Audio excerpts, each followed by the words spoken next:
Salam guys, this is Mike daripada Blue Green Motorworks. Ini video nombor 2 pasal enjin B48 dengan kebanyakan barang-barang plastik dalam sistem air dia. Ini kereta G30. Ini saya nak tekankan sikit, selalunya bila ada coolant leak, pressure dalam sistem ni telah berkurang.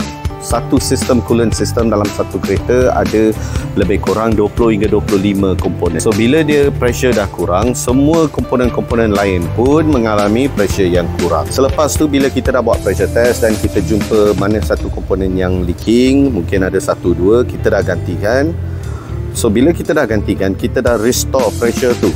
Bila kita dah restore pressure dalam sistem, semua komponen-komponen lain mengalami pressure, the working pressure, the optimum working pressure. Masa inilah kita kena tengok yang mana lagi yang the next weakest link dalam sistem tu. Mungkin ada komponen lain. Kadang-kadang kita buat kat depan ni, lepas buat dia leaking kat belakang, hose yang kat belakang akan leaking.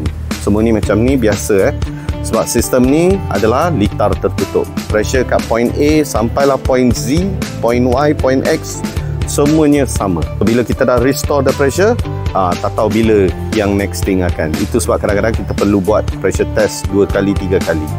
Lepas buat pun kadang-kadang lepas 2 hari, seminggu dia akan jadi balik. So kena bersabarlah. Okay, sekian guys.